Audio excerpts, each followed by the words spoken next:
In some.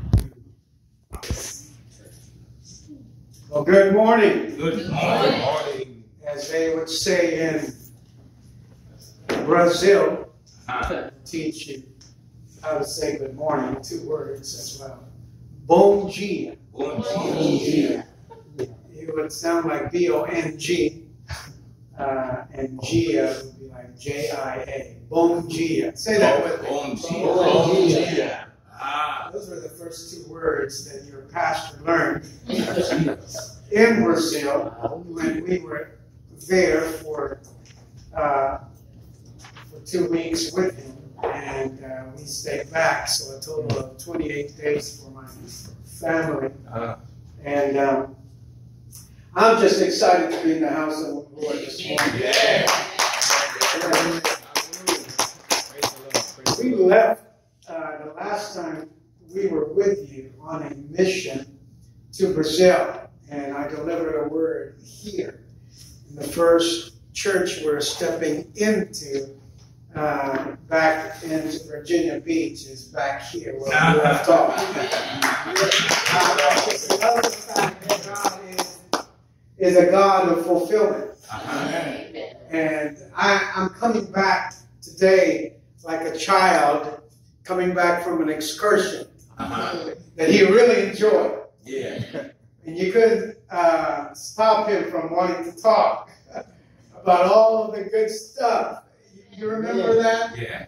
Yeah. He just couldn't stop. And so I had to make sure that this morning I'm not just a little kid trying to talk so much out of the abundance of my heart, but that somehow today that I can tie that in, which the Lord has given me a message for you based on also the fact that we're coming back from a fresh experience, an excursion with the Lord, where He led us to do some awesome things in Brazil. Yes.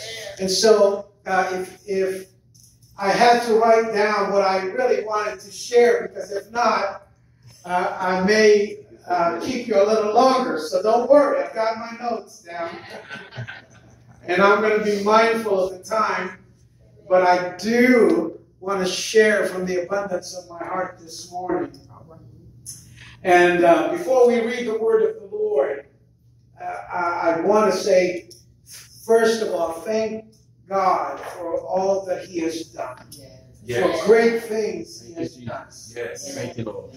On this wonderful, wonderful mission trip that we had in Brazil. Yes. Secondly, I want to thank you for praying for us. Thank you, Jesus. We believe that your prayers were so crucial and pivotal to the success that we had in Brazil. Yes. Praise the Lord. And I can tell you some things that God did as far as our ministry is concerned and how He protected us in different places that we went to. But there will only be eternity that can reveal all the invisible acts of God that He did while we were there. And those invisible supernatural work of God only took place because of the invisible prayers that went out for us. And you were a part of that, and I want to thank you. If you're here and you remember praying for your pastor, he is back intact. From head to toe. No finger missing. And he was a blessing to be with and to have accompanied us. We have taken, we have hosted hundreds of folks during our time as in the mission work in Brazil and different parts of the world. And we have really been a little bit more cautious and picky about inviting people because we want to move fast. We're like Navy SEALs. When that door opens, we're dropped. We don't go back trying to convince people to parachute down. We're already falling down.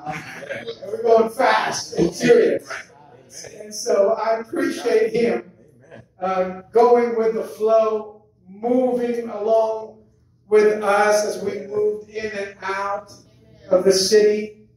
And I could certainly say that he was a trooper. He really went with the punches, and I didn't hear but 2 complaints from him.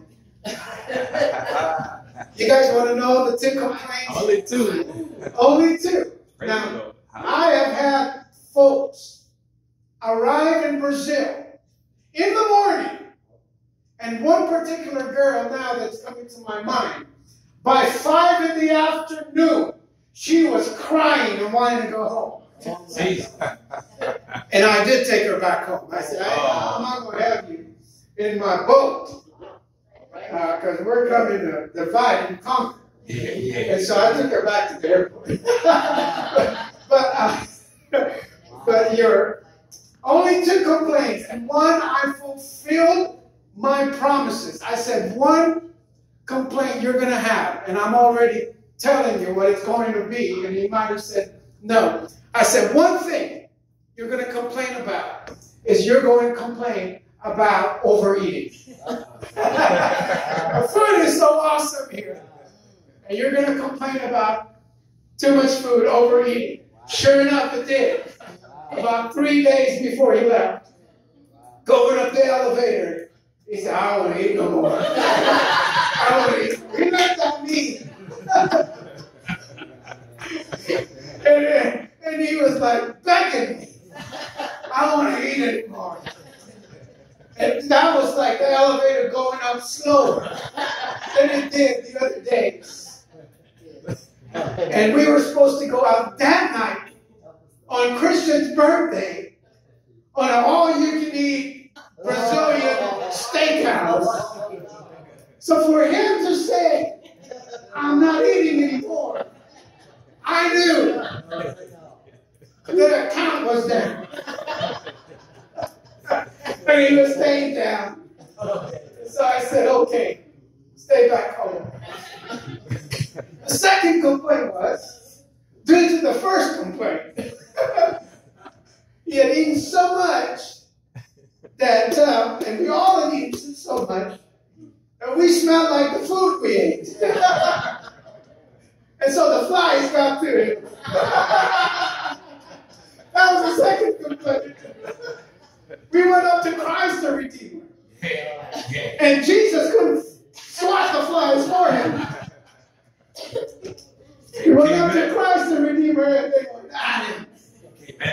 I said, and the flies wouldn't get me as much as they were getting him. But it was literally because of the food. Wow. Maybe. But that was just the second one. But other than that, he was a blessing. He had a smile on every face. He was ready to throw in the 2-punch knockout. As a matter of fact, everybody came to us, and before we even told them, everybody said, "It's Mike Tyson." Let's take a picture. That's when he talked about his boxing career. It's Mike Tyson. And then they said, well, it's Mike Tyson and Jackie Chan. So they really wanted to take pictures with us. And I said, well, we can raise funds for you. About $10 an autograph. We can do it right here. And so, but we were popular, nevertheless. But more so, God anointed our ministry in such a way. Amen. God bless wherever we went. Let me tell you what we did in 28 days. Not many people can do it. In 28 days, we had visited 12 churches, preached at 19 church services, 2 weekends of leadership conferences, 3 days each, from morning to the evening. 2 chapel services with the military, the Air Force, and the Army. 2, a citywide march for Jesus, where they had been marching 6 days around their city. On the 7th day, They march it all around. Praise the Lord. Kingdom Business Entrepreneurship Seminar. A youth congress we were a part of, where we also preached one night. A world mission service. We were at a meeting with a major soccer club vice president. And then the following Sunday, we were hosted at a VIP section to watch a soccer match. That was favor. Yes. And in fact, after we met with the vice president, they bought into the vision. The following Sunday, they aired our drug prevention campaign while the game was going on. That's how fruitful it was. And then I had a whole weekend with your pastor of an educator's training, where we educated people how to use our drug prevention campaign in 28 days. My last service, your pastor had already gone, I still preach morning and that evening. But by about 10 minutes into the end of my sermon, I literally began to run out of air. And my sinus were clogging up to the point that I couldn't breathe. I asked to turn the fan. I drank the whole bottle of water, and I had to wrap it up. Made the altar call, and then I just went to the restroom, took off my undershirt because I couldn't breathe, got up. It took them 1 more hour until they went to get prescription drugs, a inhalator, and about an hour to try to get me back into shape. But God had held me for 28 days doing all of this until the last service. And so I am glad to be here to say with your pastor, mission accomplished.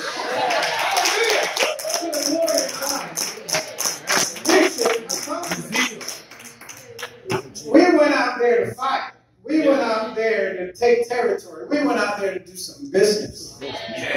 And all of your prayers and the amount of money you gave to pastor, all of that, if it had just been one soul came to the Lord Jesus Christ, it would have been worth it.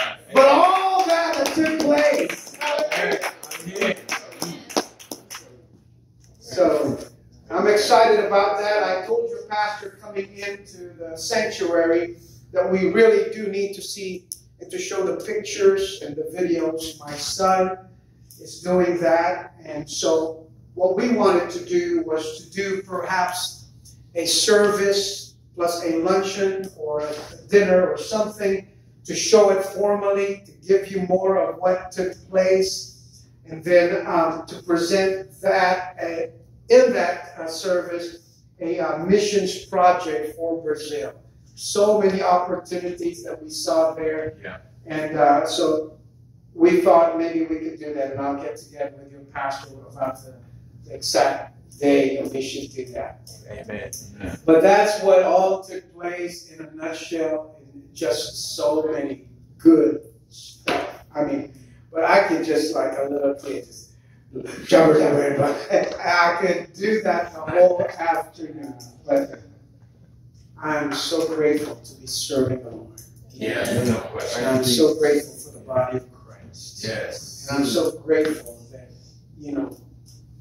God can take little Davids and kill giants. Yes. That's right. God can take a church in Norfolk called St. Paul. Remember before we left, we said, what if? What if? What if? Yeah. And we dared to believe that God But God. could allow us to possess territories. Yes. Hallelujah. And that's exactly what took place. Big fish. We want you I want you to continue that thread as I minister to you this morning. Give me 20 minutes and you're going to leave here, bigger than you came in. Amen. John chapter 2. And stand with me as we read this together. I want to speak to you this morning, and I'll probably tie in some more stuff from Brazil. But John chapter 2, verse 1 through 11 is a remarkable event that took place in the life and ministry of Jesus in the Synoptic Gospels. Particularly in the book of John, we recognize that this was the very first miracle that Jesus performed. If you know that and acknowledge that, say amen. Amen. This was not just the first miracle, but an important miracle and an important beginning of his ministry. Why this is important for you, and why it's important for me, is because I want to speak to you about the seasons of celebration. All right. This morning we're really coming to you with an attitude of celebration, celebrating what God did in Brazil. And I also believe that in the spiritual realm, that the body of Christ is entering a very important seasons of celebration. Understand that I didn't say season as in singular.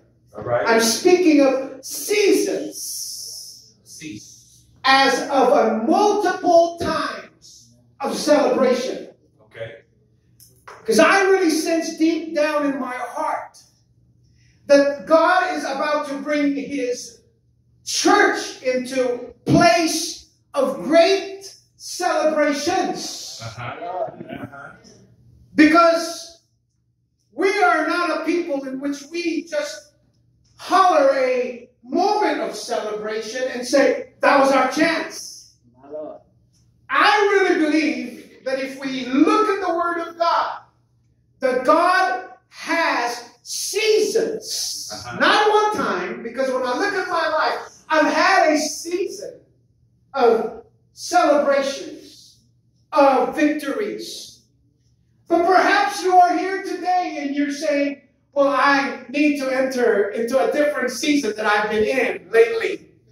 Because the season that I've been in have been sort of lacking, sort of disappointing, sort of painful, sort of wanting more. But I'm here to speak to you that I believe that we are entering seasons of celebrations. Somebody say amen. Amen.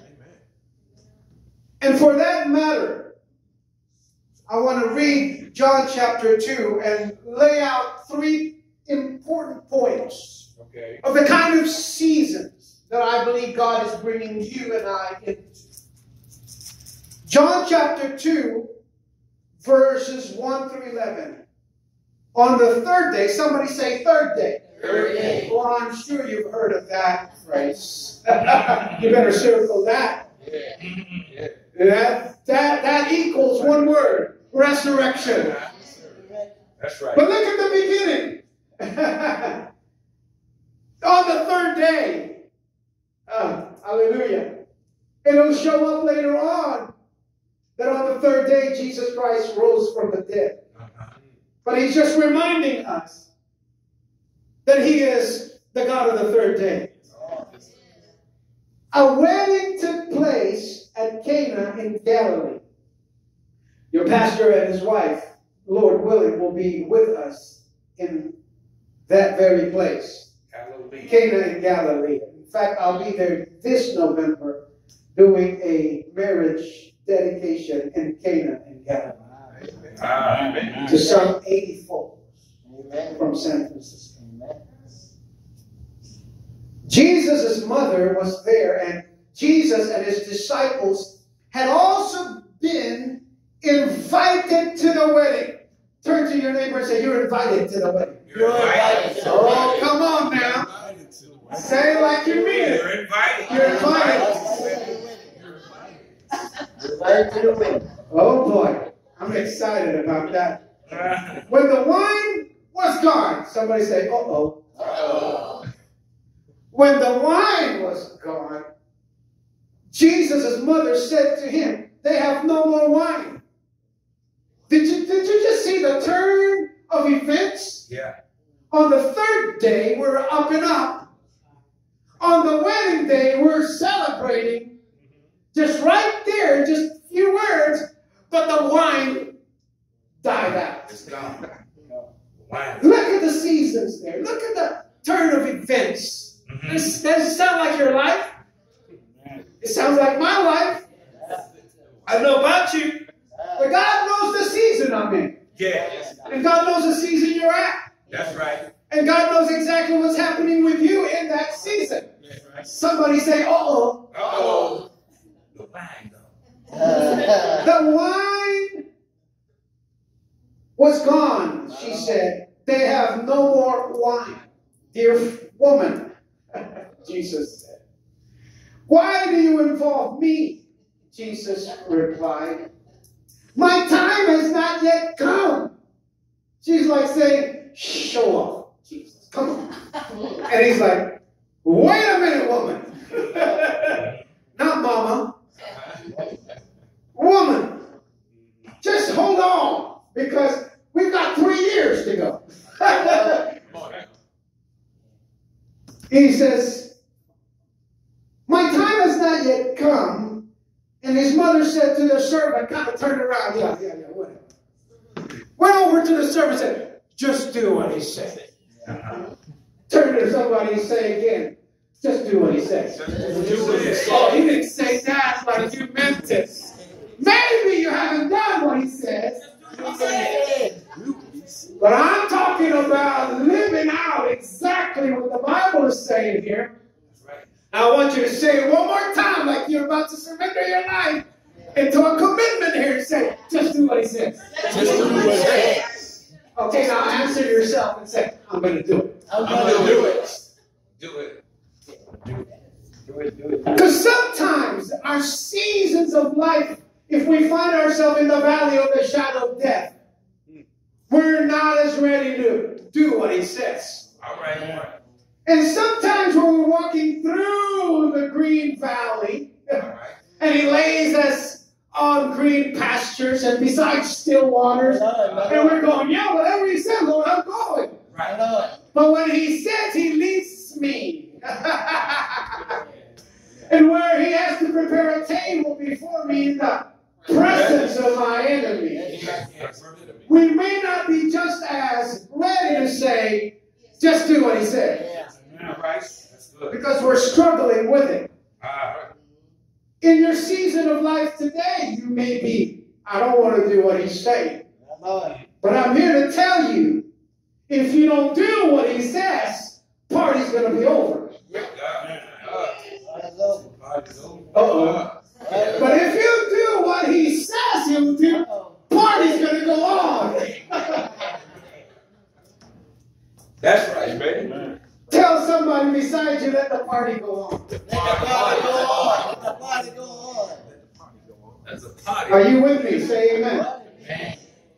Nearby stood 6 stone water jars. Your miracle ain't that far.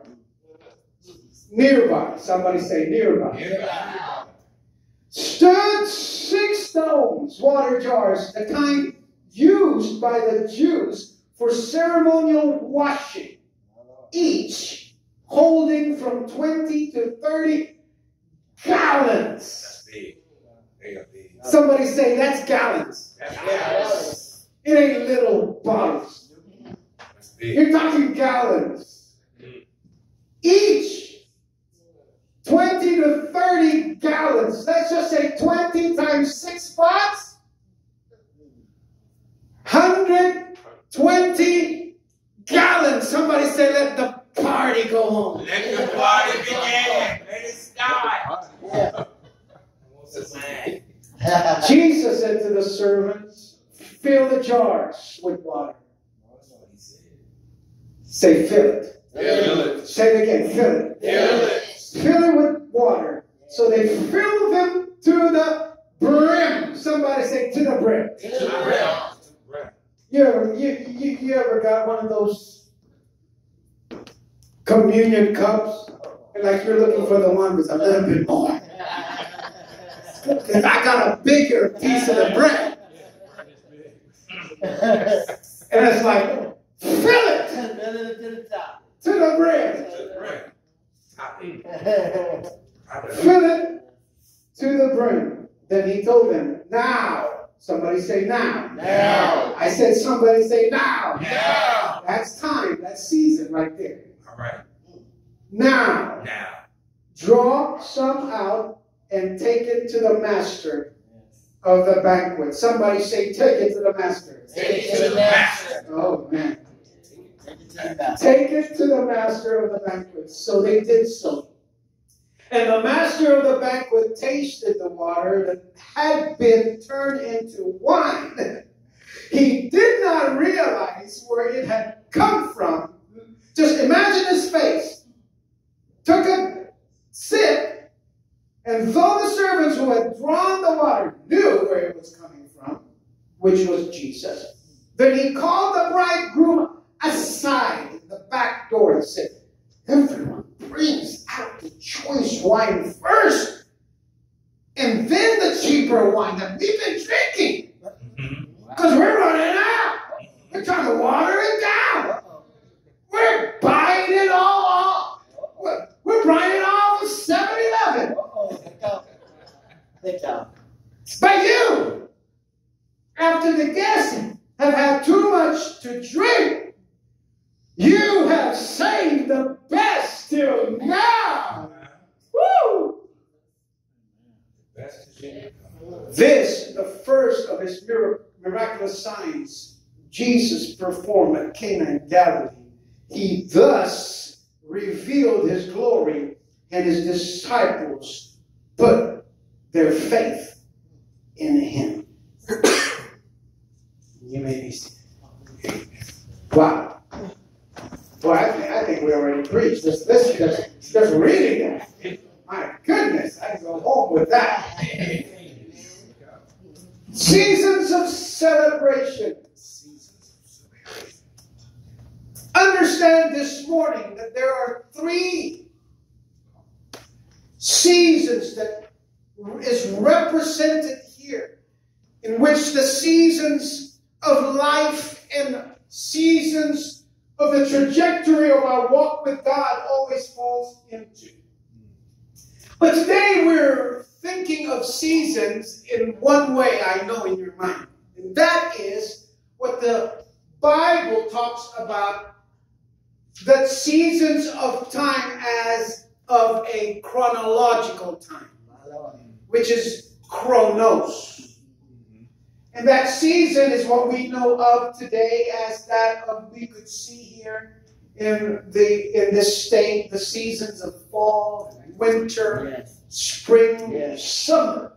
That's chronos. And we understand such seasons that pass through life. I want to stretch your understanding of the word, that this is more than just the chronos seasons of life. But I want you to get an understanding of the kairos moment. And that is, Jesus steps in to the chronos with a kairo. And the kairo is the stepping in of God into time. So when we look at Genesis, we look at not only in the beginning, which is of time, chronos. Somebody say chronos. Chronos. You understanding what I'm saying? Time, chronological. My watch is chronos. It's ticking. But there is another word in the Bible in which time is more than just the ticking clock. And it is God stepping into time, which is called kairos. And where God steps into time in Genesis, God steps in and says, in this moment, let there be light. So that kairos moment, that God moment, he moved in to that beginning and says, in this blob of this world, where it's empty, void, and the face of the deep, and there was nothing on the surface, God stepped into that chronos, God stepped into that time, and he moved in with his time or his moment, the God moment, which is kairos, and says, let there be. Understand that here in this moment, when we speak of seasons of celebration, that we're not only looking at the ticking clock, but that we're looking at seasons of God stepping into your time. All right. Amen. Stepping into your moments. All right. Stepping into your trials. Yeah. In your challenges. In your lack. In your tragedies. In your challenges. Yeah. In the unexpected. In the sickness. In the lacking financially. These are seasons of life, but thank God we have a God who steps in to our moments in time. Hallelujah. So when we look at John chapter 2, I love the fact that it starts with on the third day. Because that phrase is more than just what third day are we talking about. Right. Because if you look at John, it speaks in every passages or every turn of where Jesus is beginning his ministry, and on the next day, and on the next day, and on the next day. And all of a sudden in John chapter 2, on the third day. So what third day is he talking about? We're talking about the Jewish culture. Mm-hmm. That on the third day, when we look at John chapter 10, 11, and 12, and when Jesus Christ had come into the scene of Lazarus being there, he says, I am the resurrection and the life. Yeah. In which he fulfills at the end of that synoptic gospel of John, in which Jesus Christ rises from the dead on the third day. And so when it's talking about here on the third day, it just happens to be that most Jewish culture would have a wedding on the third day. All right. Because on the third day, it is specially felt that this is the day of new beginnings. Yeah.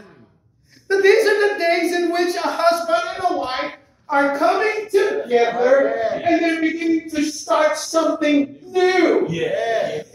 And at the same time as they are coming together, they're moving together in life, which is really filled of all kinds of challenges and all kinds of unexpected things. Yeah.